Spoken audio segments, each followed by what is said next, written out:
Lakshmipur Raipur sub registry অফিসের ঝাড়ুদার কাম নৈশ প্রহরী সোহেলকে কমলনগরে বদলি করার পর এবার তাকে সাময়িক বরখাস্ত করা হয়েছে। ইতিমধ্যে তার বিরুদ্ধে প্রশাসনিক ব্যবস্থা নেওয়ার প্রক্রিয়াও শুরু হয়েছে, যা চাকরি বিধি অনুযায়ী পরিচালিত হবে।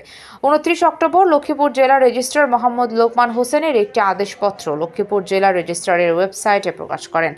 এর আগে 20 অক্টোবর 2024 জেলা রেজিস্ট্রার কার্যালয়ের 373-8 নং স্মারকাদেশে কমলনগর সাব রেজিস্ট্রি অফিসে ঝাড়ুদার কাম নৈশ প্রহরী পদে প্রেষণে বদলি করা হয়।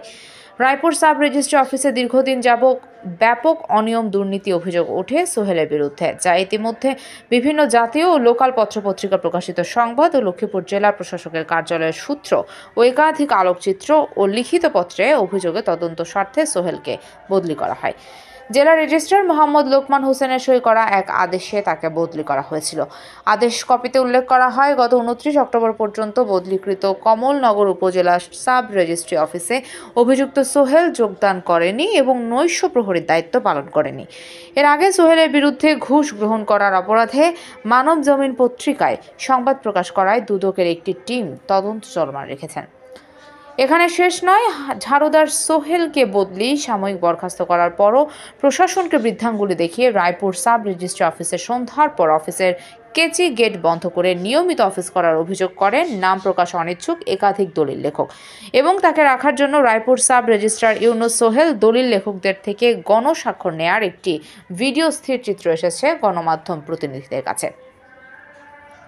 এই বিষয়ে মঙ্গলবার লক্ষ্মীপুর জেলা রেজিস্ট্রার মোহাম্মদ লোকমান হোসেন বলেন, ঝাড়ুদার কাম নৈশ প্রহরী সোহেলকে কমলনগর উপজেলা সাব রেজিস্ট্রি অফিসে প্রথমে বদলি করা হয়, এরপর তাকে সাময়িক বরখাস্ত করা হয় এবং তার বিরুদ্ধে তদন্ত চলছে।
লক্ষ্মীপুর প্রতিনিধি সোহেল হোসেনের পাঠানো তথ্য ভিডিও চিত্রে PIB 71 টিভি।